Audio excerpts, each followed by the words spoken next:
I'm Reggie Ponder, the Real Critic. I'm here with Tyrese Gibson for his movie 1992. Now, I know you want me to get a piece of his clothing or something like that. No, you got to go to one of his concerts to get that. That's how you got to do it. But anyway, Tyrese,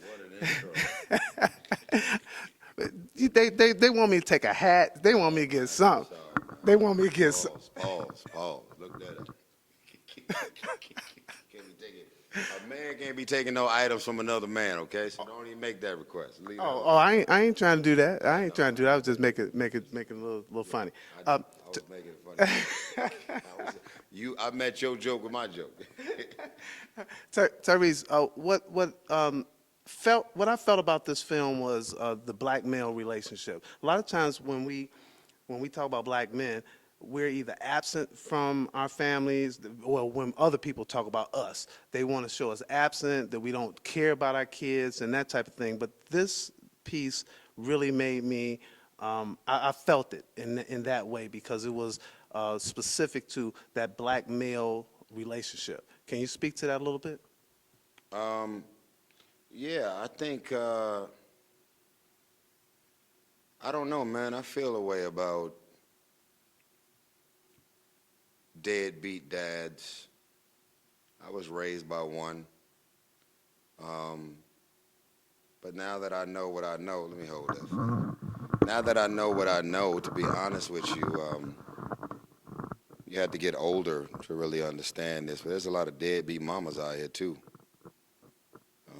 Are there more single mothers out here raising kids on their own, multiple kids on their own? Yes, doing what they got to do to survive and stay afloat and protect theirs. Yes, that's why Mother's Day will always be a much bigger holiday than Father's Day. I don't care how much we want that day to matter. You know, we got restaurants sold out 6 months in advance leading up to Mother's Day, and Father's Day have us sitting there playing dominoes at Hometown Buffet.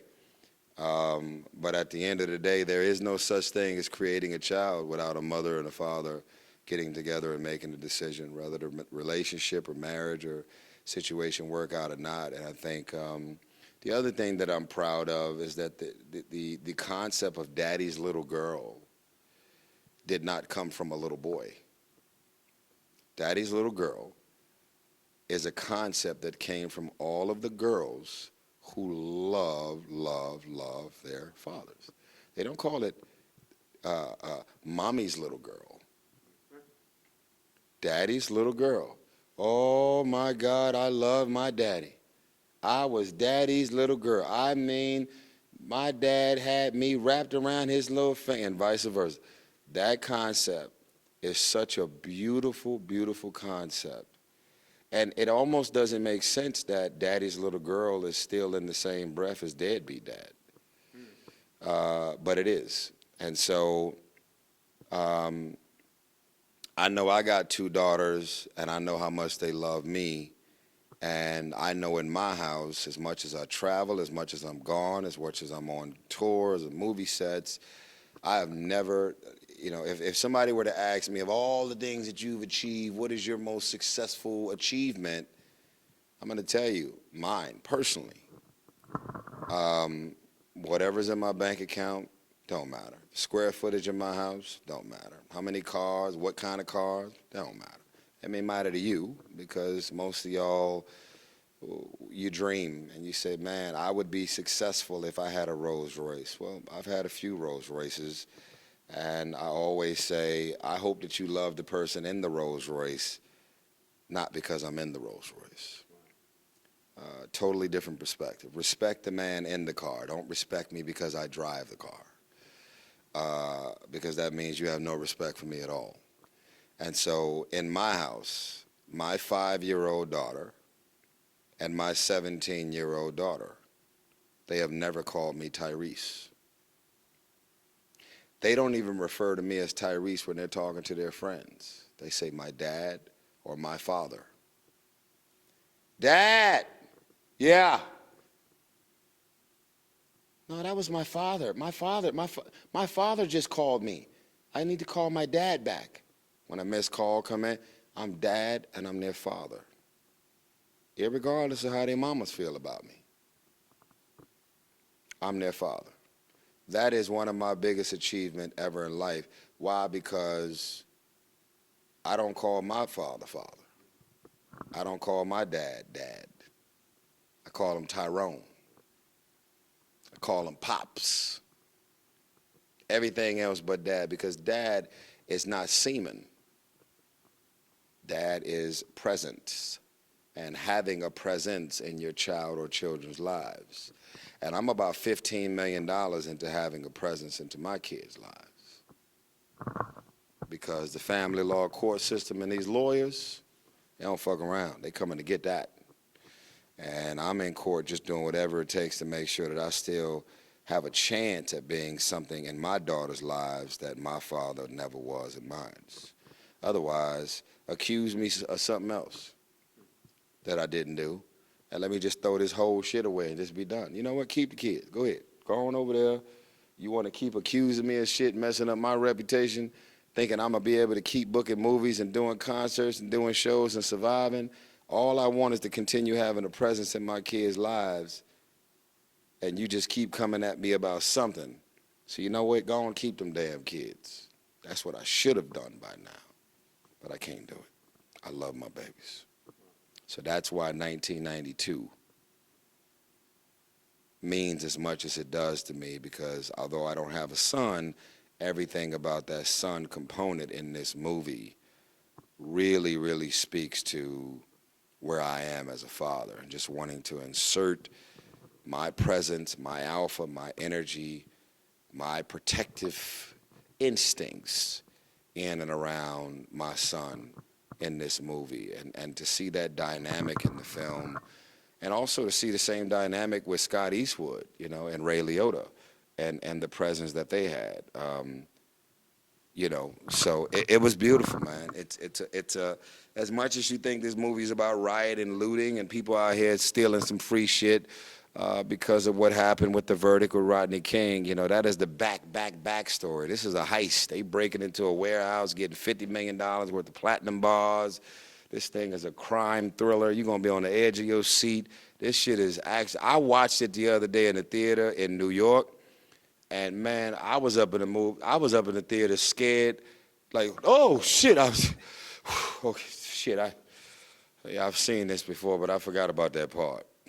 You know, because it's very different to watch it at home versus in a theater full of people, you know.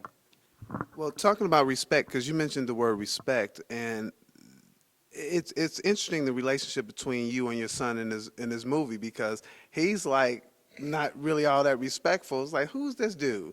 And then you like, well, wait a minute, you need to respect me. So it's really interesting how that respect builds throughout this film. Right. Well, the thing is, he had no reason to respect me. Right? I wasn't in his life. I was in and out of jail. Was in the streets, cripping, selling dope, doing all the shit that real hood niggas do. You know what I'm saying? Like, I was more focused on street credibility and survival and getting money, smashing every groupie and every chick and every hood rat. I'm just out there living my best life, man. That's who that guy was. And then all of a sudden there was a tragedy that happened to his mother and his grandmother, which you'll see in the film. And then all of a sudden, I got full custody of my son. And at his age, you know, what could I possibly tell him or teach him? You know, it's hard for teenagers to listen to us now, and we live under the same roof. Let alone when you get in a relationship with a woman who's got a teenager, they come in the house like, nigga, you ain't my daddy. It's just like the movie Baby Boy. Like, it's Jody, my Jody, up in here fighting me on everything I ask him to do. Because he don't want me to be in a relationship with this man, but I've been in this house alone. I'm lonely. I love that I got my kids, but I need some, you know, I need me some attention and some energy in this house too. But a lot of times, these single women will start dating a man, and they'll give that man all the power to run the whole house, and you just be sitting up in there like, what the fuck am I, chopped liver? I mattered before this man got here, and that's what Baby Boy, you know, that's why you niggas end up in the chokehold and shit.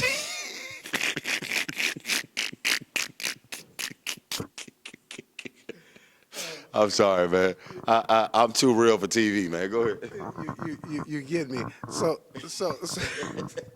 Didn't see that one. no, I didn't see that one coming. So Tyrese, I went back and looked at your as many of the song titles that I could to ask you this question, and I don't want you to look at my on my cheat sheet. So if you looked at your song titles and were to put them to this particular movie, the title, not what the words are, which titles would you think would work for this film?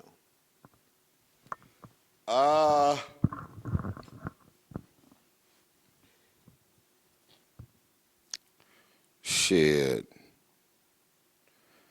Just a baby boy. Shit. Be honest with you. I'll even throw this one in there. Not even a song title. I'll throw this one in there. A movie title. Transformer. Oh, okay. Yeah.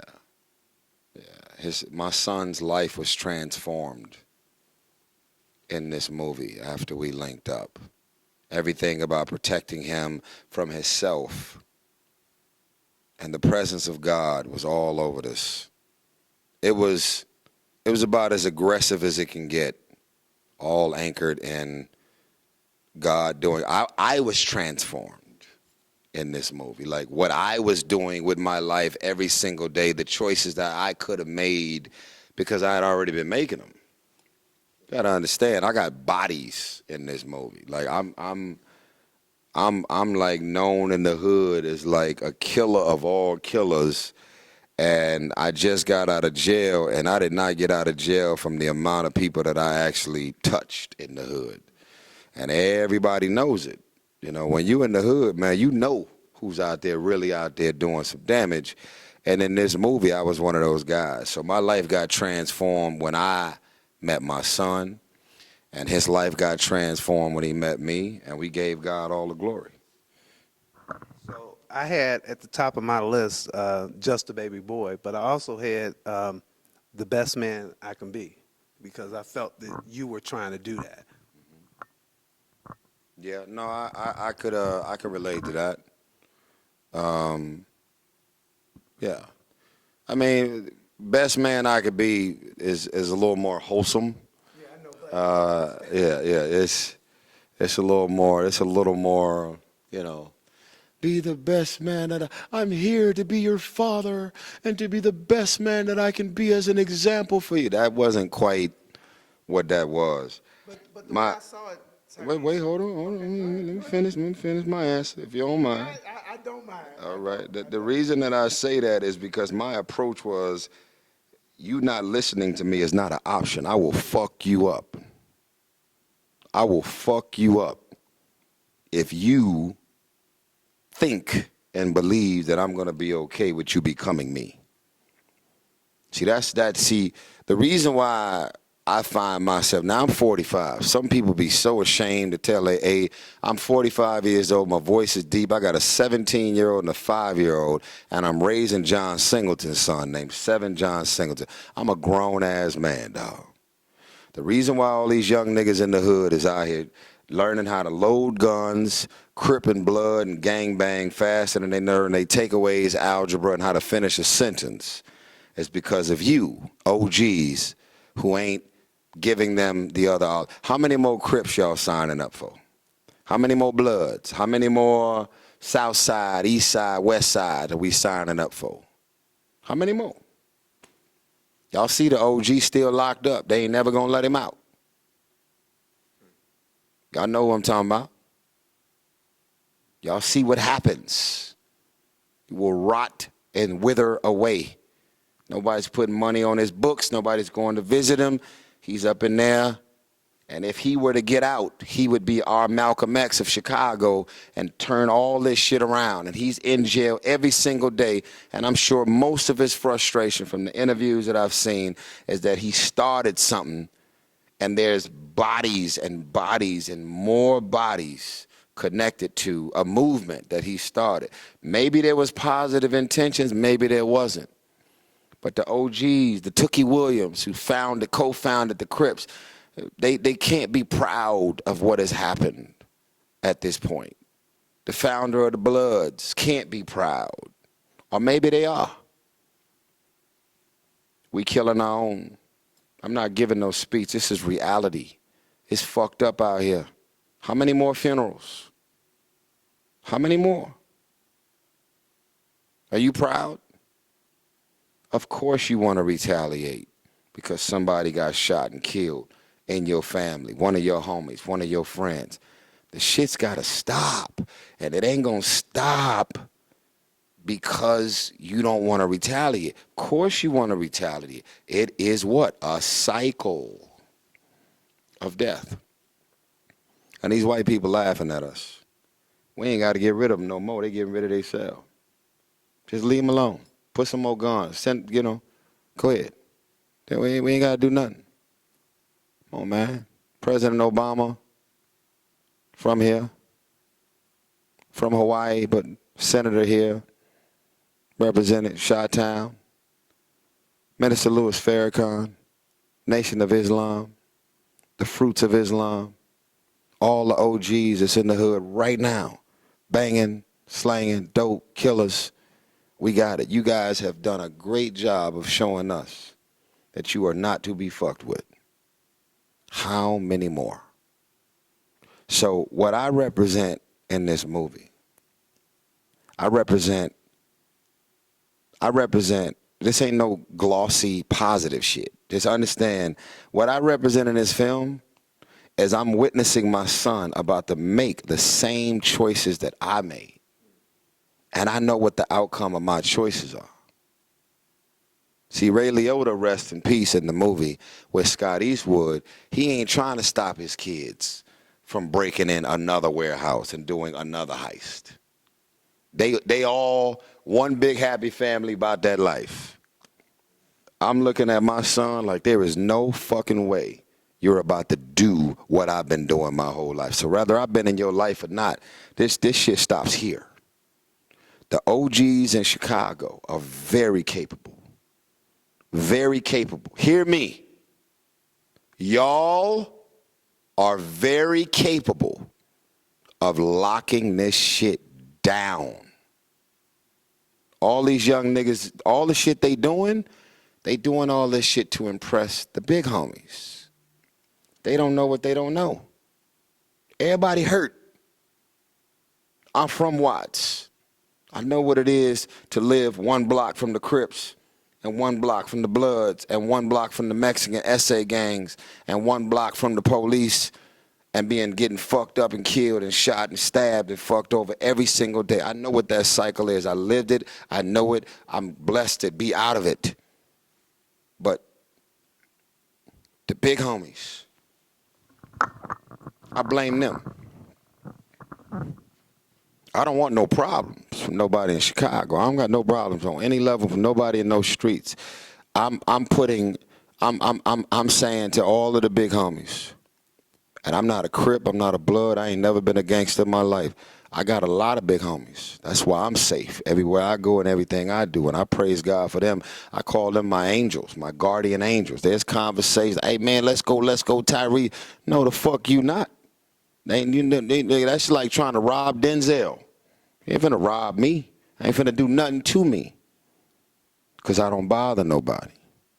But I do want to use my voice, my stage, and my platform and say gang intervention is not a concept.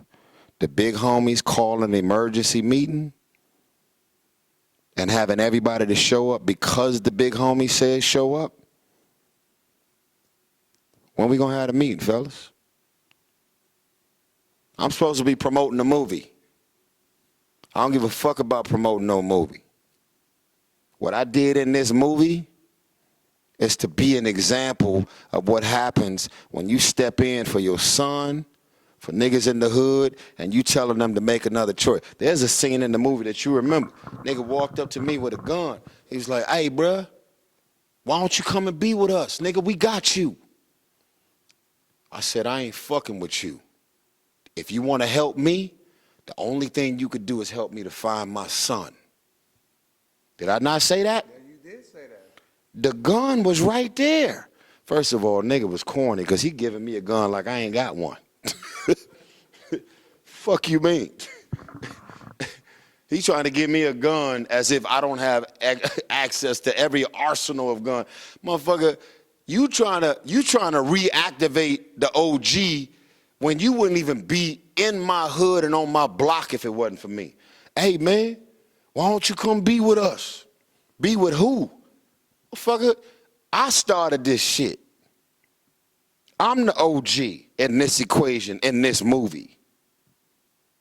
How you trying to offer me a life that I started? The fuck you mean? Get your goofy ass out of my face trying to offer me a gun to be a part of something that I started. That's what the takeaway is. That's why 1992 is going to be the biggest movie of Labor Day weekend. The whole Chicago.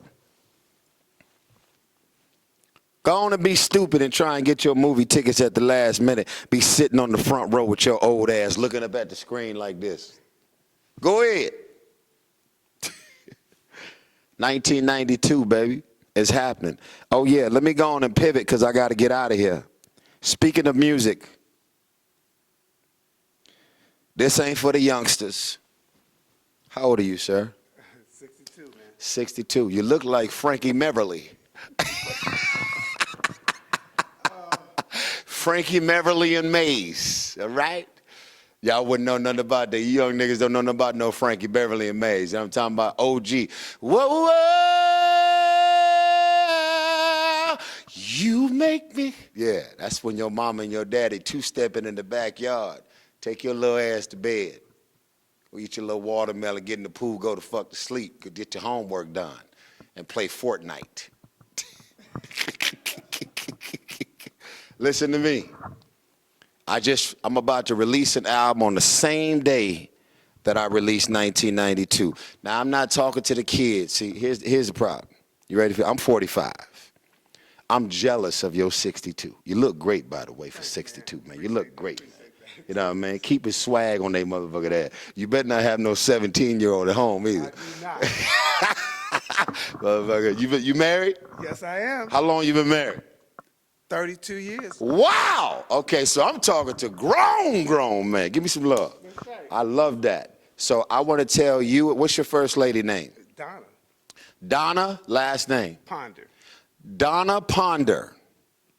Oh, thank you, Jesus. Thank you, Jesus. Donna Ponder. I'm about to release an album called Beautiful Pain. It's 20 songs total, produced by the legend David Foster.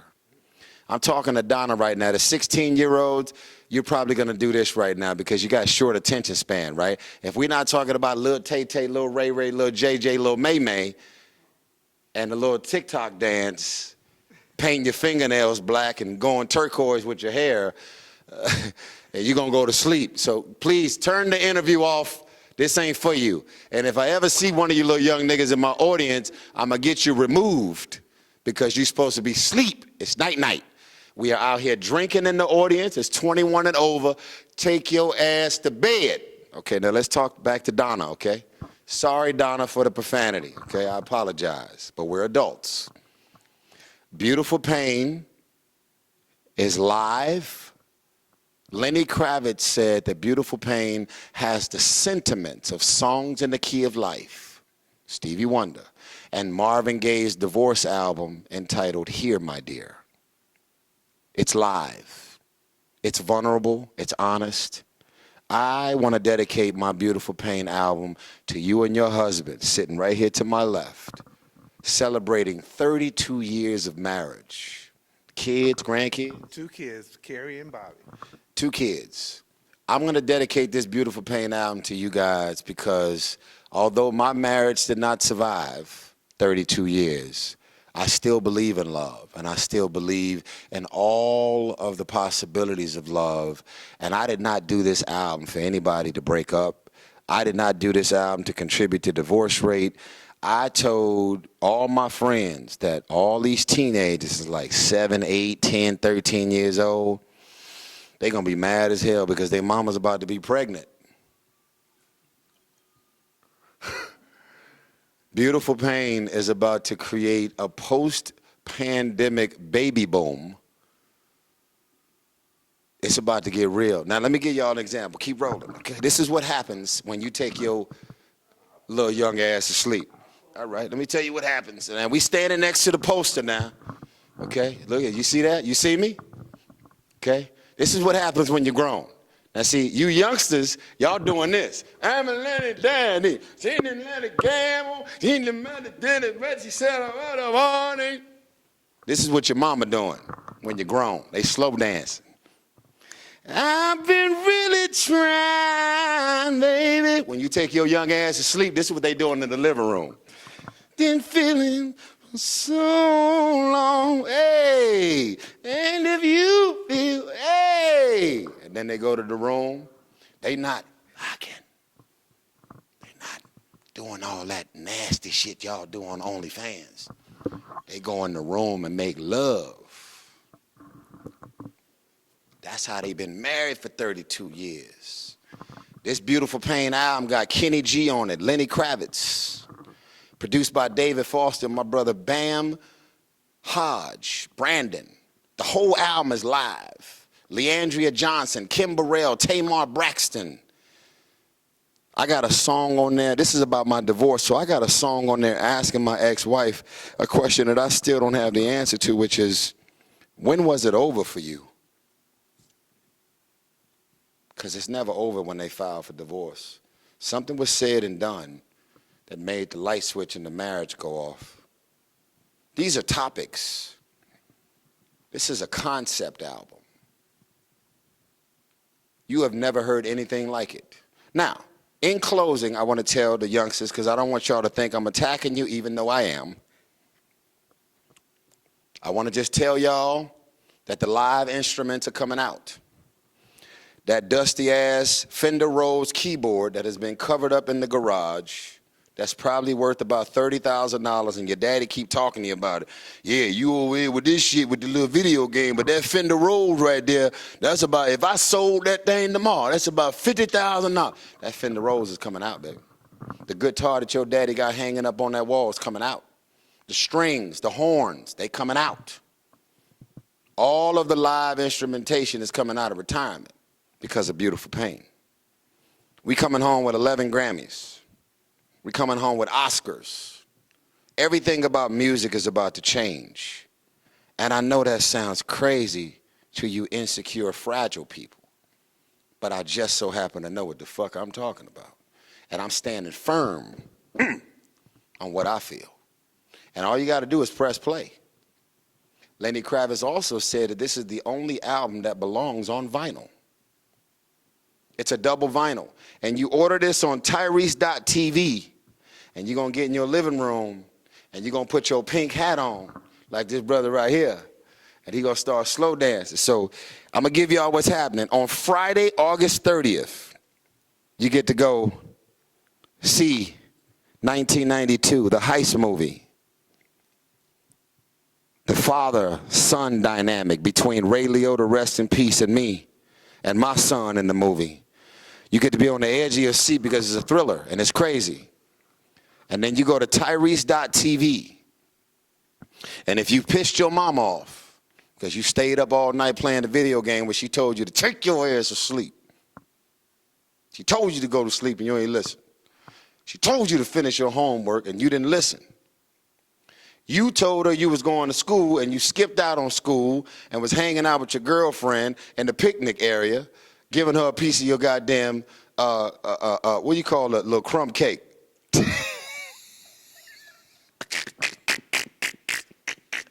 That's my favorite shit when I was at school. The crumb cake with that goddamn milk in the morning? What? So listen to me. If you have pissed your mama off, let me get a little closer so y'all can see me. If you have pissed your mama off and your daddy off, as of lately, and you want things to be better, your report card wasn't good, you acted your ass off summertime, you probably went to jail or ended up in detention during summer school, you done did something really, really stupid. You want to make things better with your mama and your daddy? Order Beautiful Pain. Just order it. They don't even know how to work Shopify. They old. They never even heard of Shopper or Fi. You ain't streaming it. You can't stream it. Your mama and your daddy's old. They want a vinyl. You go to Tyrese.tv, and I promise you, they're going to look at you and go, how did you know to order this? I don't know, Mom. I seen online, there was Tyrese on there with some man wearing pink. He looked like some man named Frankie Beverly.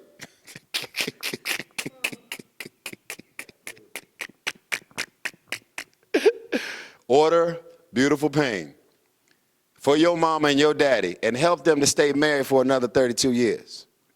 That is the greatest Mama's Day gift, Father's Day gift, and it's coming out on Friday, August 30th. So I'm giving y'all a movie, and I'm giving y'all a double album.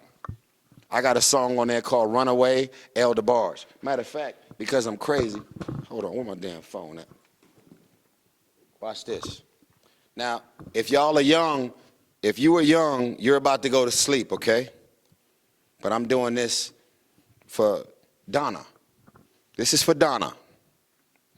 Come on in here, man. You got to be a part of this, man. Don't run from. Happy with you, man. Man, listen, man. She happy with you. That's 32 years, right? Praise God. You know what you're doing. Shit, I need to take some lessons from you. My marriage has survived 3 years. I'm fucking up somewhere. So, this is what I want you to hear. This is what happens when you're a grown-ass man. Because Kenny G will never be in the same sentence as Little Tay-Tay. Oops, did I say that? Listen.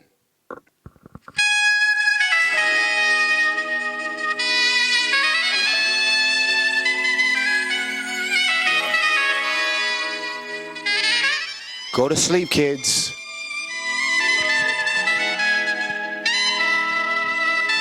Did you do your homework?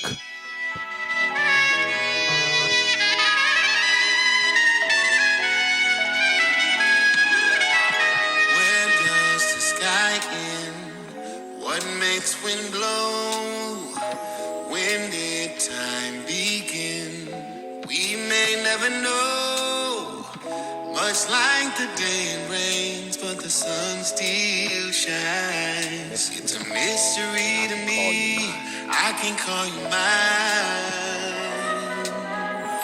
I'll be the first to admit The easiest to deal I'm with. not the easiest to deal with. Though nobody's perfect, Nobody's perfect. you make me feel like I'm worth it. Make me feel like I'm worth it. And anybody else would just stop and leave this man. That's why you having love for me. It's so hard to understand. You're unbelievable. Slow down. Hey! Hey! Go to sleep, boys and girls.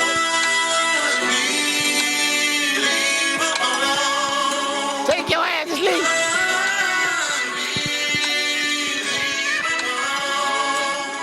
If the habits ever told, Everyone would know you're unbelievable. Tyrese.tv. Pre-order Beautiful Pain right now. It's going to be at your door Labor Day weekend. Go see 1992.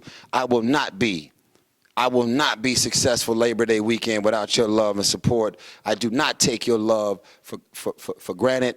You could be supporting anybody's album, music, movies, but you decided to support mine. So I want to thank you in advance for being number one. Got the song Wildflower, dedicated to my mother, produced by David Foster and Brandon Bam Hodge. It's a remix. It's available on all streaming platforms. Beautiful Pain is going to be at your door Labor Day weekend. Order it now on Tyrese.tv and go see 1992. We will be number one Labor Day weekend. I'm going to drop the mic. So I'm Reggie Ponder, the real critic, and I was here with Tyrese. He's out.